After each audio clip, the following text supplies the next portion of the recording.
بیٹی جہاں مرضی بیٹھی ہو ماں باپ کے لیے دعائی کرتی رہتی ہے اور ان کے سکھ کی اور ان کی خدمت کا جذبہ ہوتا ہے.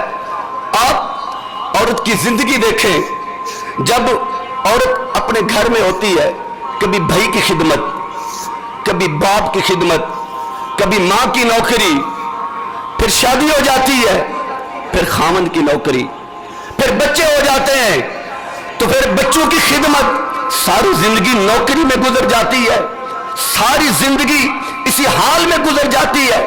پھر اسلام نے کیا دیا ہے عورت کو؟ اسلام کہتا ہے جب بچی بچپن میں ہو تو اسلام کہتا ہے اسے شفقت دو, اس کو پیار دو.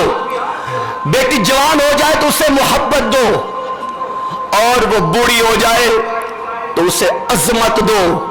دنیا سے رخصت ہو جائے تو اسلام نے اسے دعائے مغفرت کا حق دیا ہے. اسلام عورت کو عزت دینا چاہتا ہے, اسلام نے عظمت بخشی ہے.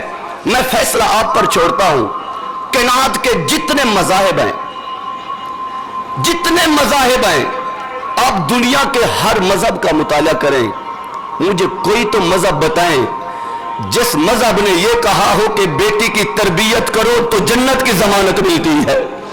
کوئی مذہب تو بتا دو جس نے بیوی کو نصف ایمان قرار دیا ہو. کوئی مذہب تو بتا دو جس نے یہ کہا ہو کہ ماں باپ کے سامنے اف نہیں کہنا. کوئی مذہب تو بتا دو جس نے کہا ہو کہ ماں کے قدموں کے قریب قریب رہنا ہے. کہا کیا فائدہ ہوگا؟ فرمایا قدموں کے قریب رہو, ہم نے جنت قدموں کے نیچے رکھ دی ہے. دنیا کا کوئی مذہب تو بتا دو جس نے عورت کو عزت بخشی ہو. اگر اسلام عورت کو عزت نہ دیتا, حقوق نہ دیتا, تو عورت کے بطن سے نبی پیدا نہ ہوتے, صحابی پیدا نہ ہوتے, مفسر, کتب اور ابدال پیدا نہ ہوتے. اگر اسلام کی نظر میں عورت کی عزت نہیں تھی تو پھر کوئی عالمہ, کوئی محدثہ, کوئی مفسرہ نہ ہوتی. اگر اسلام وقار نہ دیتا عورت کو تو ہماری تاریخ میں سیدہ عائشہ اور سیدہ فاطمہ نہ ہوتی.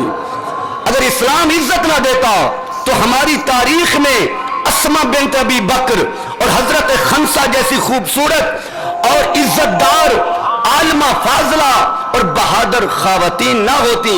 یہ جو کچھ دیا ہے عورت کو اسلام نے دیا ہے. آج اگر کوئی کہے عورت سے کہ تمہیں اسلام نے کیا دیا ہے, میں بات سمیٹتا ہوں, بات توجہ سے سنیے. وہ عورت یہ کہہ سکتی ہے, میری مختصر سی کہانی ہے, وہ تمام مذاہب کو مد نظر رکھے کہ میری مختصر سی کہانی ہے, جو بھی ہے ان کی مہربانی ہے.